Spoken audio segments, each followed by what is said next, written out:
بسم اللہ الرحمن الرحیم۔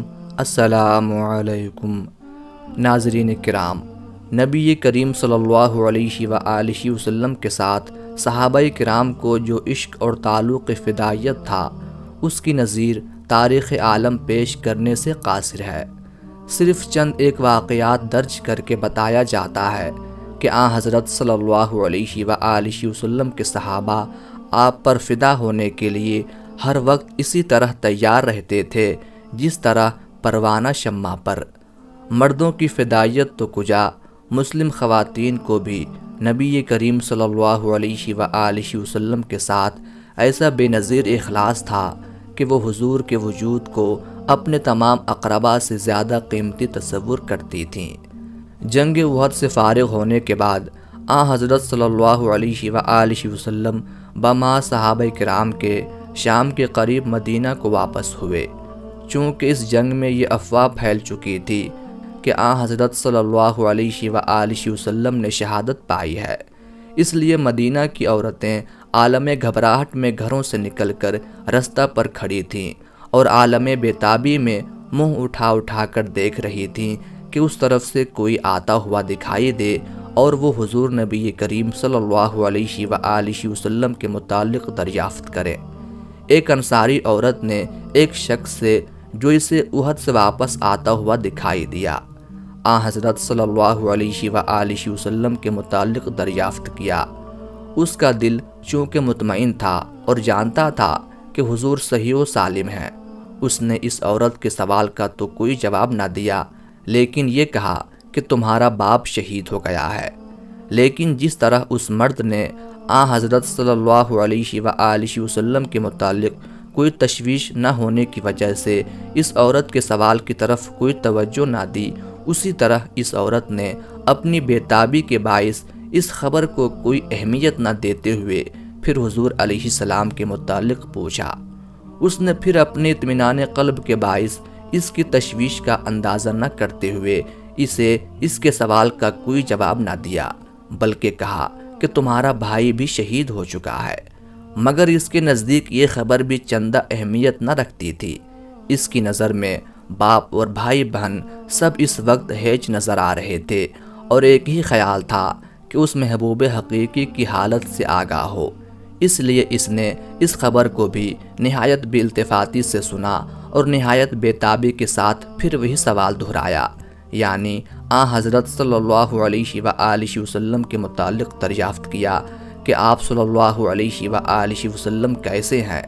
لیکن اب بھی اس کو اس بیچاری کے جذبات کا احساس نہ ہو سکا، اور بجائے اس کے کہ اسے حضرت صلی اللہ علیہ وآلہ وسلم کی خیریت کی خبر سنا کر اس کے دل کو راحت پہنچاتا، اسے اس کے خاوند کی شہادت کی اندوہناک خبر سنائی۔ مگر اس خبر نے بھی جو اس کے خرمن امن کو جلا کر خاکستر کر دینے کے لیے کافی تھی، اس شمع نبوت کے پروانہ پر کوئی اثر نہ کیا اور اس کی توجہ کو نہ ہٹایا۔ اس نے پھر نہایت بیتابی کے ساتھ حضرت صلی اللہ علیہ وآلہ وسلم کی خیریت دریافت کی اور بے چین ہو کر بولی کہ مجھے ان خبروں کی ضرورت نہیں، مجھے اس کی کوئی پرواہ نہیں کہ کون مرا کون جیتا ہے، مجھے تو صرف یہ بتاؤ کہ رسول اللہ صلی اللہ علیہ وآلہ وسلم کا کیا حال ہے۔ آخر جب اس کے پاس اس کے متعلقین کے تعلق کوئی اور خبر نہ رہی تو اس نے اسے بتایا کہ حضرت صلی اللہ علیہ وآلہ وسلم بفضلہ تعالی بخیریت ہیں اور صحیح و سالم تشریف لا رہے ہیں۔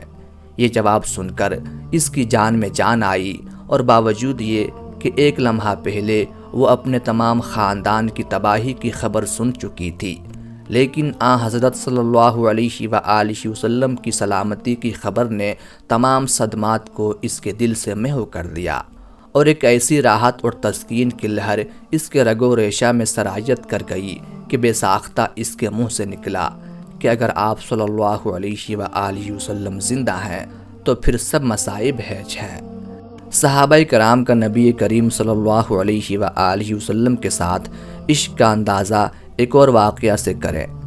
غزوہ احد میں نبی کریم صلی اللہ علیہ وآلہ وسلم کا چہرہ مبارک زخمی ہوا تو حضرت مالک بن سنان نے بڑھ کر خون کو چوسا اور ادب کے خیال سے چوسے ہوئے خون کو زمین پر پھینکنا گوارا نہ کیا بلکہ اسے پی گئے۔ حضرت صلی اللہ علیہ وآلہ وسلم نے فرمایا کہ جو شخص کسی ایسے آدمی کو دیکھنا چاہے جس کا خون میرے خون سے آمیز ہو تو وہ مالک بن سنان کو دیکھے۔ اس کے بعد حضرت مالک نے نہایت بہادری کے ساتھ لڑ کر شہادت حاصل کی۔ جنگ بدر کے موقع پر حضرت صلی اللہ علیہ وآلہ وسلم ایک تیر کے ساتھ اسلامی لشکر کی صفیں درست کر رہے تھے۔ ایک صحابی سواد نامی صف سے کچھ آگے بڑھے ہوئے تھے۔ آپ نے تیر کے اشارہ سے انہیں پیچھے ہٹنے کو کہا تو اتفاق سے تیر کی لکڑی آہستہ سے ان کے سینہ میں لگی۔ انہوں نے جرأت کر کے عرض کیا کہ یا رسول اللہ، آپ کو اللہ نے حق و انصاف کے ساتھ مبعوث کیا ہے، مگر آپ نے مجھے ناحق تیر مارا، میں تو اس کا بدلہ لوں گا۔ صحابہ کرام ان کی اس بات پر دل ہی دل میں بہت پیچ و تاب کھا رہے تھے اور چاہتے تھے کہ ایسے گستاخانہ کلمات ادا کرنے والی زبان کاٹ ڈالیں۔ گو ادب کی وجہ سے بولتے نہ تھے۔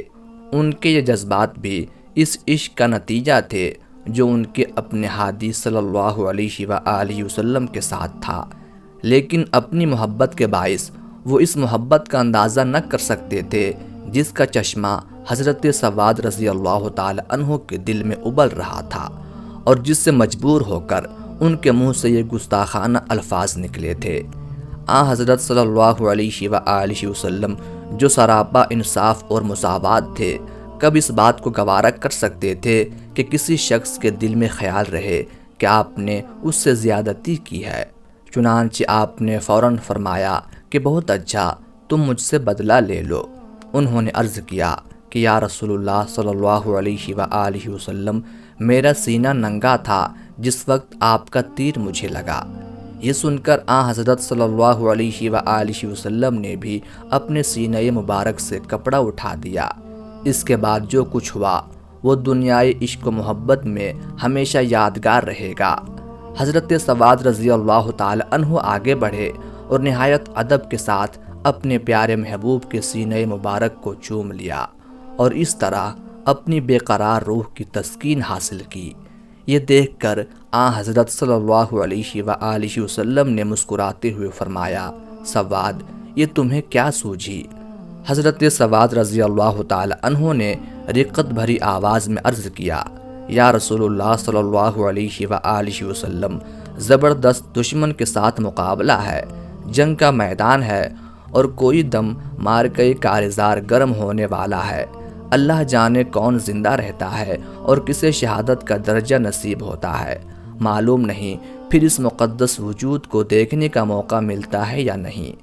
میرے دل میں یہ خیالات موجزن تھے کہ معلوم نہیں پھر اس مقدس و اطہر جسم کو چھونے کی سعادت کبھی حاصل ہو سکے گی یا نہیں۔